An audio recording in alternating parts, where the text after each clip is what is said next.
Siemano, witam wszystkich. Słuchajcie, trochę pojeździłem tym kangurem. Takie dosyć nietypowe auto elektryczne. I dzisiaj będzie film z serii wady i zalety. No niestety tych wad więcej jak zalet tutaj znalazłem. Pomału, na spokojnie. Słuchajcie, na kartce sobie spisałem, żeby w miarę ten temat, że tak powiem, zgłębił. I tak, zacznijmy od tego, słuchajcie, że to jest Renault Kangoo, momencik. To jest Renault Kangoo w wersji maksymalnej, czyli maksymalnie, no wysoki raczej chyba nie, ale maksymalnie długi. I to jest jego wada i zaleta, powiem wam. Bo zobaczcie, rozstaw osi to jest tak jak w busie. Jak zajechałem właśnie do kolegi na stację diagnostyczną, to mówi, no busy stają z takim rozstawem osi. Z jednej strony ten rozstaw osi to jest bardzo dobra rzecz, bo fajnie się tym jedzie, po drodze stabilne auto i wszystko, ale jak przyjdzie to gdzieś zaparkować, to tak, nie dość, że duży rozstaw osi, to jeszcze słaby promień skrętu. To w parking trzeba, jak ja to mówię, z drugiego pasa zawijać jak tyrem z naczepą, żeby się gdzieś po prostu wcisnąć. No jest przerąbane na parkingach. Mam, słuchajcie, Audi A6, ona jest takiej samej długości jak Kangur, tylko tam jest o 1,5 koła, że tak można powiedzieć, rozstaw osi mniejszy i skręt ona zakręca dosłownie na takiej dwupasmowej drodze. A to cholerstwo to na 4 razy trzeba było zawracać tam i z powrotem, także pierwszy taki, no powiem, pierwsze na nie, no mogli chociaż ten promień skrętu zrobić lepszy i już by to do manewrowania na miejscu, to po trasie to się sprawdza, jedno na rozstaw osi, nie czuć nierówności, niczego, bardzo fajnie. Jako pierwszy miał być tak naprawdę pojemność baterii do gabarytu auta i do jego, ja nie wiem jak to, no do jego funkcjonalności, prawda, bo tutaj mamy, słuchajcie, tutaj mamy normalnie przestrzeń no, dla kierowcy, dla pasażera. A teraz mówię, to jest auto dostawcze i wszystko jest pod kierowcę. Pasażerowie tu nie mają jakichś wygód. Tu jest tylnia część dla pasażerów. Miejsca jest ogrom. Gabaryt jest jego złą i dobrą stroną. I z tyłu, słuchajcie, mamy jeszcze tyle paki. No niestety, moja wersja, jak go kupiłem z homologacją ciężarową, musi być kalatka, także jestem ograniczony na wzdłuż coś ładować, także czasem trzeba pokombinować, ale miejsca jest ogrom i jak dla mnie i mojej rodziny auto jest już nad wymiar po prostu duże. Niestety z tą wygodą tutaj no, nie jest do końca, bo to jest dalej auto no nie ciężarowe, ale taki dostawczak, nie? Ale bardzo fajnie to się ogólnie sprawdza. Dzieciaki nie narzekają, miejsca mają z tyłu od groma. Na plus jest to, no jak dostawczak wszędzie są te, nie ma jakichś dywaników, innych rzeczy, to jest tworzywo. To jest dobre, bo to jest dobre do czyszczenia. Jak u mnie wiecie, wioska, ziemia, inne rzeczy i tutaj się nanosi, także na spokojnie. Słuchajcie. I tak, trochę będzie chaotycznie, ale do brzegu, jak to mówią, do brzegu. Zasięg i bateria i moc. Bateria tu jest nominalnie 22 kWh brutto, czyli netto pewnie jakieś było 19-20. Jak na razie mam do użytku 16 kWh, więcej się nie udało wyciągnąć na testach. Testy były robione przy -2. Może się uda 17 wyciągnąć, nie wiem. Zobaczymy, będą testy teraz na plusie. Zasięg się ogólnie zwiększył przez to, że zużycie spadło, bo jest na zewnątrz cieplej i bateria ma lepsze parametry po prostu do pracy. Także 16 kWh zostało po 12 latach, bo to jest auto z 2012 roku. No i moc silnika 65 koni, około 65 koni. Ja mam porównanie, bo miałem Mitsubishi i Miewa i tam też był silnik 65 koni, tylko ono ważyło 1100 kg, a ten waży 1700 kg. No i nie ma czym jechać. Znaczy ogólnie jak się przesiadam do samochodów spalinowych, to jest czym jechać, ale jak przyjdzie takiego wyprzedzania już przy prędkości tam 80-70 na godzinę, no to no niestety to jest tylko 60 koni nawet w pełnym momencie i no brakuje. Tutaj z mocą silnika raczej nie wygramy, bo to trzeba było silnik pewnie wymienić, inne rzeczy, to nie ma sensu, ale pojemność baterii tutaj akurat to nie jest już taki wielki problem, bo pasują tutaj baterie, znaczy same ogniwa pasują z Nissana Leafa 40 kWh i można zwiększyć zasięg śmiało do nawet 300 km na upartego. Oczywiście jeżdżąc, tak jak w moim przypadku tutaj, na ogrzewaniu spalinowym. Także kolejne, na nie, że tak powiem, co mi się tu nie podoba, to ogrzewanie elektryczne. Ogrzewanie elektryczne jest do niczego. Ono w ogóle nie grzeje. Te grzałki chyba z automatu są, nie wiem, tak ustawione pod dostawczaki, które mają tylko przestrzeń tą tutaj, o, prawda? Czyli pasażer i kierowca i tyle, że tak powiem. Później jest paka i no ten pierdzielnik sobie można zagrzać, ale słuchajcie, no tutaj zagrzać tą całą powierzchnię tym elektrycznym ogrzewaniem nie ma kompletnie, słuchajcie, szans żadnych. I na szczęście, zrobiłem sobie, zacieniłem, na szczęście producent dał tutaj już wodne ogrzewanie postojowe, tak zwane, jak to potocznie się mówi, Webasto. Tutaj dokładnie jest Jägersprecher ogrzewanie i tutaj załączamy i mamy grzanie ropą. A dodatkowo jeszcze, o, koguty się przekrzykują, a dodatkowo słuchajcie jeszcze, bo to auto jest ze Skandynawii, przyjechało ze Szwecji i dodatkowo jeszcze dołożyli suche ogrzewanie postojowe. Także jest podwójnie dobrze, bo mokre, zanim się rozbuja, zanim rozgrzeje cały układ, to chwilę schodzi. Ale jaka jest ciekawostka, słuchajcie. Ja sobie zajeżdżam na, że tak powiem, CPE na po staremu, prawda? Biorę, otwieram klapkę, kluczyk otwieram i leję ropę, nie? Diesel macie, zobaczcie. To jest wszystko przystosowane. Także normalnie mam, jak to mówią tam Żyda, kontrolkę mam, że mi pokazuje, że już jest pusty baczek i pod ten bak jest podpięte ogrzewanie właśnie mokre, czyli które ogrzewa ten cały tutaj płyn, bo to jest ogrzewanie realizowane na płynie. Wtedy grzałki nie pracują, tylko i wyłącznie pracuje, przepraszam, ogrzewanie paliwowe. To mi się podoba, bo wtedy grzałki nie ingerują w paliwowe. Można cały czas na paliwowym lecieć i nie ciągniemy baterię tylko na trakcję, a nie na ogrzewanie. I to jest dobre ogrzewanie tak od +2 w dół. Od +2 w górę już lepiej prądowym, a można i na paliwowym cały czas, bo ono jak nie grzeje, jak zagrzeje układ, ono się wyłącza i czeka, aż tam się płyn ze studzi z powrotem się włącza, także bardzo fajnie to jest automatycznie sterowane. A powietrzne tutaj jest dołożone, o tu jest piec też Jägersprechera, zobaczcie, tak jest posadzony pod fotel i tak, tutaj wyrzuca ciepłe powietrze do przodu, a tutaj sobie zaciąga i on normalnie też jest paliwowe, także cały czas obieg.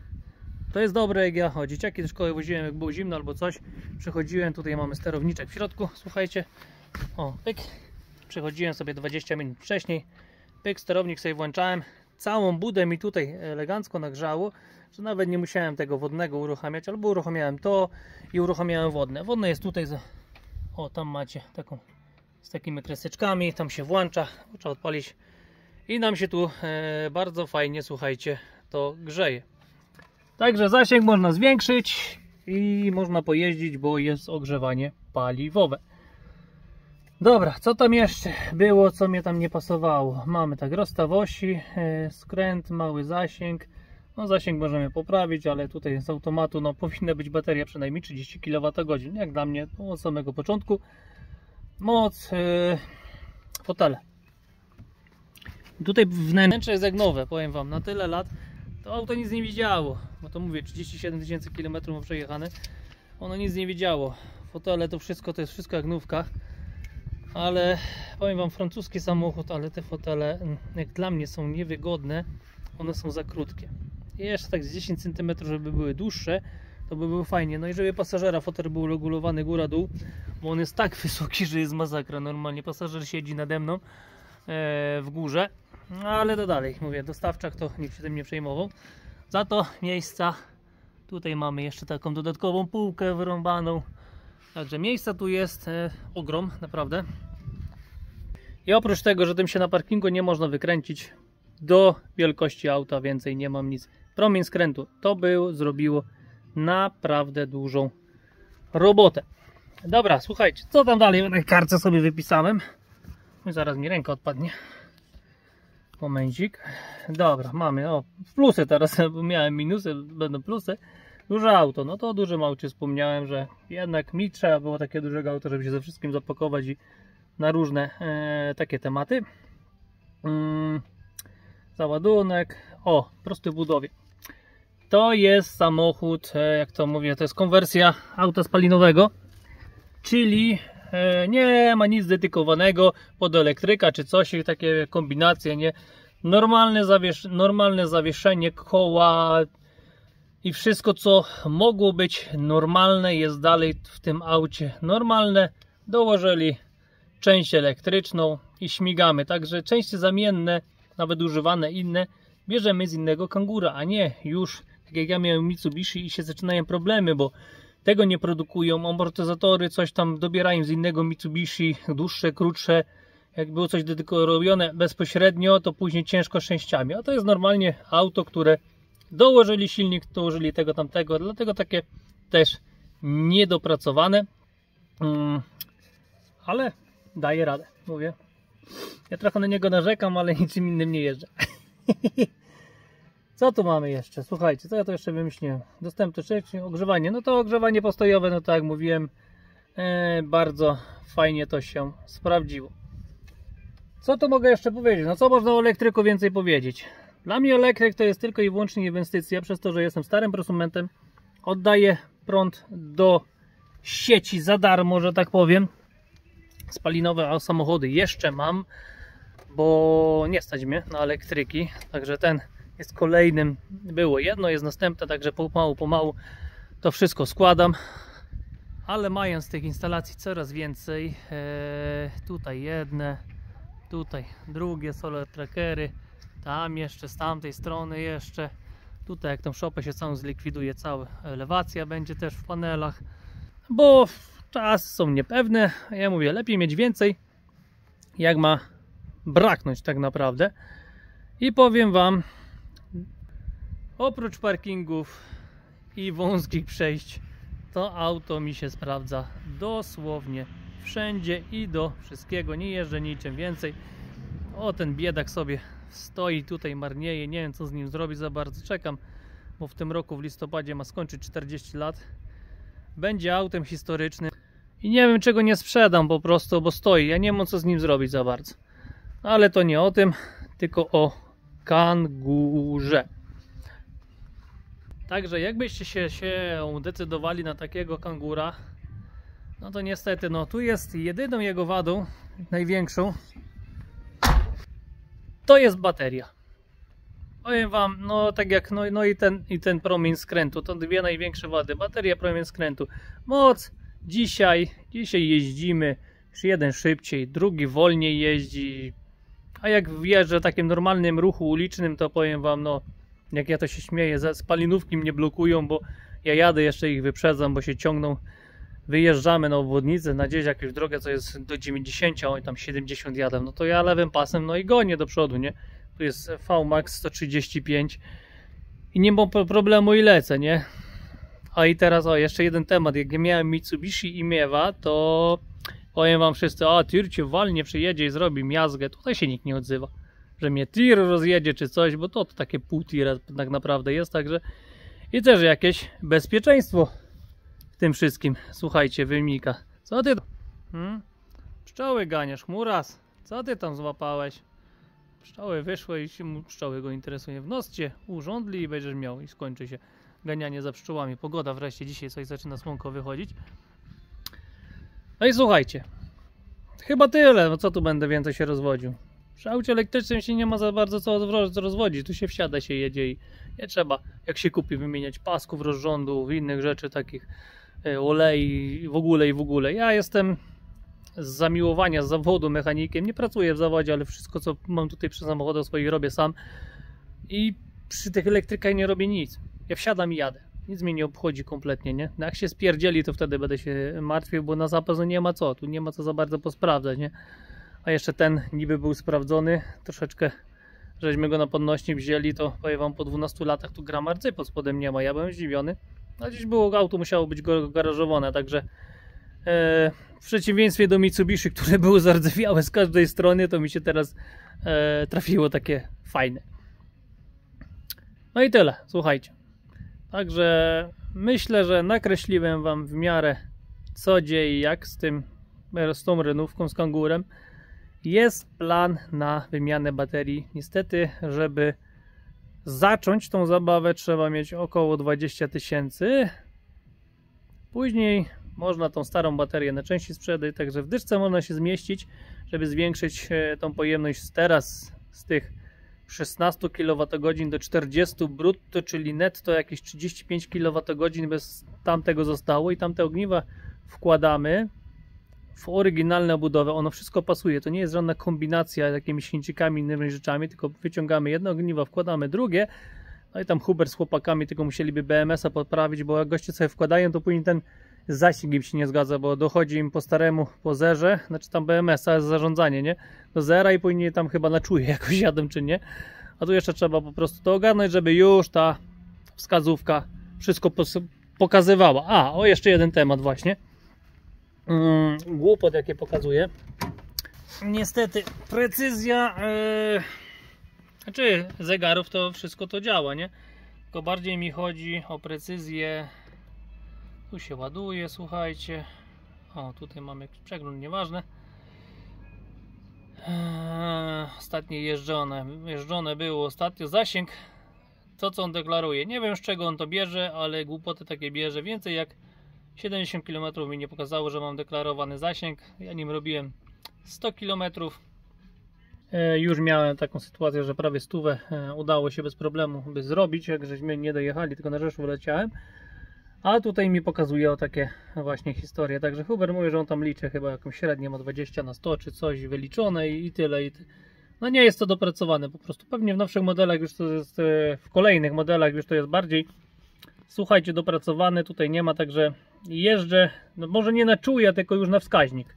Ja po tym wskaźniku wiem i on w miarę fajnie to pokazuje, że jak jest pełny, to wiem, że na pewno mam już przy tych temperaturach, co jest teraz, 90 km mam na 100, w połowie 40 i tu się wszystko zgadza elegancko. Według tego wskaźnika można sobie latać bez problemu. No i tyle, no słuchajcie, no co tu więcej no wymyśla. Także przedstawiłem wam wóz, myślę w miarę możliwie. Jakby co, dopytujcie. Jakby co, w opisie filmu jest link do grupy na Facebooku, którą stworzyłem, bo do tych Renault Kangoo nie ma w ogóle, no nie ma praktycznie żadnej informacji, bo tych aut też nie ma za dużo u nas, a takich jak ja mam wersję tą maksymalną, to powiem wam, tylko ja swoją widziałem, bo czasem jak podjeżdżam koło innych właśnie wersji osobowych, no to ja widzę, że już teraz to poznaję po tym. Ja poznaję to po tym, że tam się kabina kończy, jak jest szyna. O, tu się kończy kabina i tyle. I koło jest tutaj, gdzie jest ten plastik. Tyle jest krótsze, także tutaj widzicie jest dłuższe. Ja nie wiem, tu mierzą z 10, 20, z jakieś 20-25 cm jest to auto jeszcze dłuższe. I są jeszcze bardziej rozstawione osie. Potem to poznaję, a tak jeszcze takiego długaśnego nie widziałem. Za dużo nie jeżdżę, to i za dużo aut nie widzę. Dobra, słuchajcie, bo już prawie 20 minut filmu zrobiło. Kto to będzie oglądał? Słuchajcie, jak chcecie coś więcej wiedzieć, piszcie w komentarzach. Szykuję się do testu zasięgu, bo sam jestem ciekaw, jaki będzie zasięg już na tych temperaturach plusowych, bo widzę, że spadło mi po prostu zużycie. Jak jeździłem, nawet na ropie, jak jeździłem, to miałem jakieś średnie 18-19 kWh. Później jak już było tak na plusie 5-6, miałem 18-19, ale z ogrzewaniem już elektrycznym. a ostatnie było tak w miarę fajnie i było około plus 15, także w ogóle nie grzałem, wszystko sobie w aucie powyłączałem na wiewy, bo była w sam raz komfortowa temperatura i 14,6 mi pokazało zużycie. Także 100 km jest w moim zasięgu, a jakby się nawet uparł, to i może i 120 jeżdżąc dalej normalnie, bo tą masę jak się rozpędzi, to bardzo fajnie się nią lata w takim normalnym ruchu ulicznym. Nawet jak się 100 tym leci, tylko się już rozbujamy, to też tam zużycie 14 idzie 15 kW, bo masa robi swoje. Niby klocek, ale jednak jakoś to się buja. Dobra, słuchajcie. Na dzisiaj tyle. Pozdrawiam Was serdecznie. Trzymajcie się ciepło. Jakby co, dawajcie znać w komentarzach co, gdzie i jak. Szczęścia, zdrowia, pomyślności.